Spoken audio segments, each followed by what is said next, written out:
Hey, top realize the math industry, and we are going to take a look at coordinates to angles.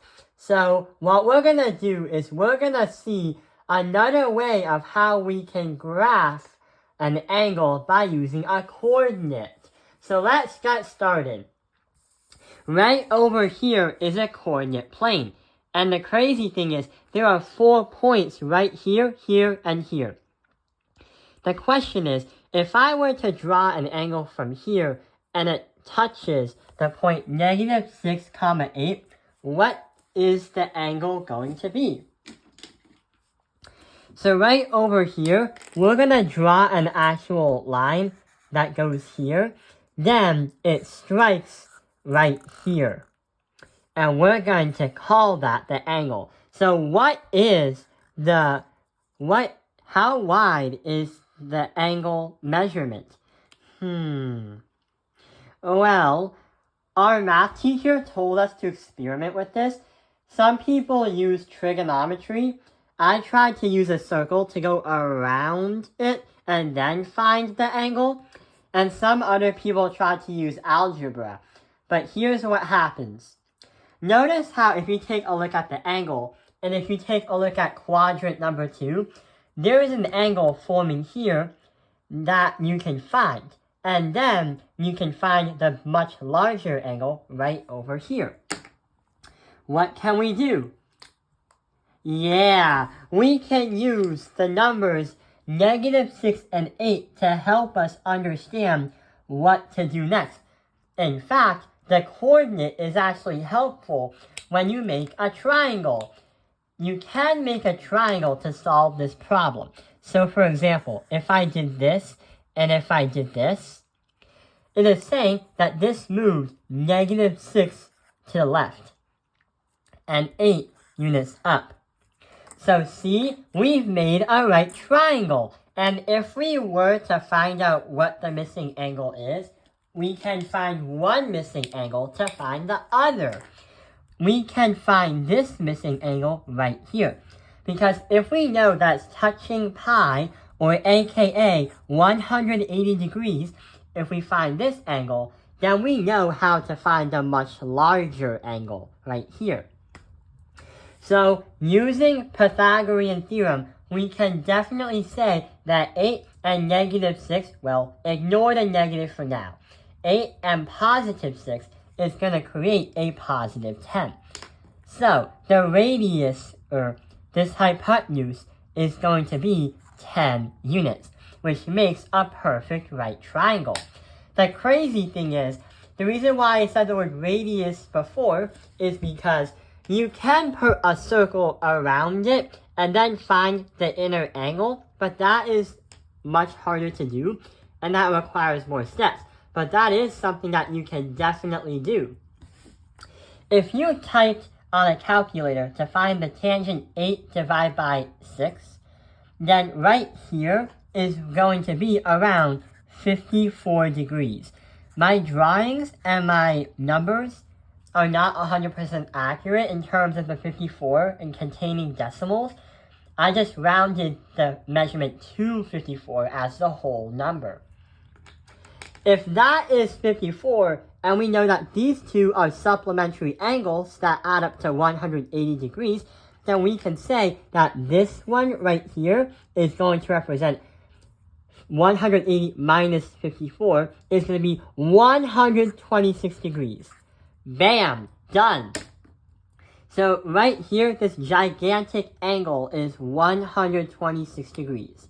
But what about this point here? What about this point here? And what about that point there? Well, here's what we have done so far. The first thing we want to try and do is find the point right up here, 6, 8. The reason why? It's right next to the beginning, or aka the standard position. We don't need to do any more calculating to solve the problem out.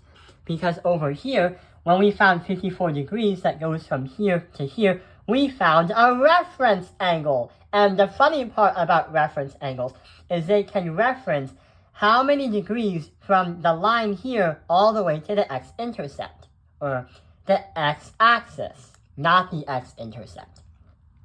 The other crazy part is this 54 is a reference that we can reference literally right here. So in reality, this angle measurement from here to here is going to be, that angle measurement from here to here is going to be 54 degrees. So here's 54, 126, and then we can say that here's another 54 right here. Here is another 126 right here. And here is a 54 right there. So if you were to find a reference angle by making a simple right triangle, that can be a simple and a really powerful weapon when you try to solve the problem out. If you want to understand what the degrees are according to this, then we'll make a list. So right over here is the coordinates and how many degrees there are. You see how there's a pattern? This can represent and reflect off the work over here. But what does this work help us with? What can we learn from? Well, what we can learn is right over here. Given any point on x and y as a coordinate on an xy plane, we can say that these trigonomic functions are used to make right triangles, just like the one we used to make right over here. And also, if we can use these to make a right triangle, then the distance formula right here is very easy if you ever needed to find the radius from here to here and create a circle in order to find the larger angle inside. So let's try to solve a problem and see what happens. So right over here, we can say that there's a y and an x, which literally represents a triangle. We can say that with the triangle right over here, our y and x is going to be down here, and our radius is going to be the hypotenuse. So, going from right over here, here's the sine, the cosine, the cosine, and the tangent. But then we use the word radius because the radius is the hypotenuse of the triangle. And you have cosecant, secant, and the cotangent, which are opposites and inverses of the ones we've learned earlier in the school year. So let's try to actually solve the problem out. So we're trying to understand 4, -9 as a coordinate. So right over here, I made a triangle saying 4 and -9. And 4, -9 lies right here as a coordinate. In order to find the hypotenuse of that triangle, we need to use the distance formula. So r equals x squared plus y squared. So right over here, we can say r equals 4 squared plus 9 squared, and we have to square root that. So we have 16 plus the 81. Our r is going to be equal to 97, the radical of 97. So this hypotenuse, or the radius, is radical 97. Let's try and apply the trigonomic ratios and try to see what we can do right over here. So, let's get started. The sine of theta is going to be y divided by radius. 9 divided by 97 as a radical. See? The cosine is going to be the 4 divided by the radical 97. Right here, see? The tangent is going to be the theta of equal y divided by x, so it's going to be 9 divided by 4. For the inverses, we can say cosecant, which is the opposite of the sine of theta, is going to be radical 97 divided by 9. If we say the secant of theta, that's going to be radical 97 divided by the x, which is the 4. And last but not least, we can say the cotangent of theta is going to be 4 divided by 9. Pretty much the same opposite. So what we did here is we're not trying to solve the angle, but we're trying to understand the trigonomic ratios right over here.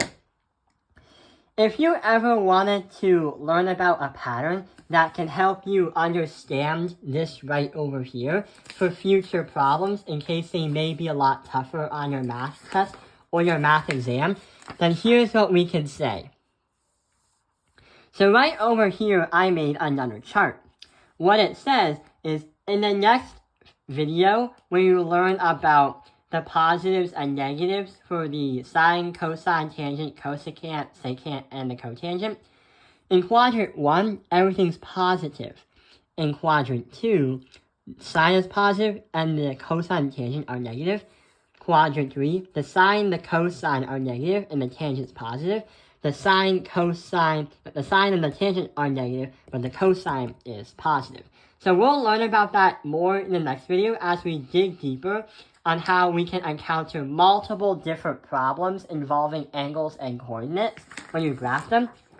So yeah, also, to help you understand and memorize that information, I've made a little image, where the red represents the sine, the blue is the cosine, and the green is the tangent. And the more the color it fills, the more positive it is. The less color it fills, the less negative. This is quadrant 1, quadrant 2, quadrant 3, and quadrant 4. I should actually do that right now.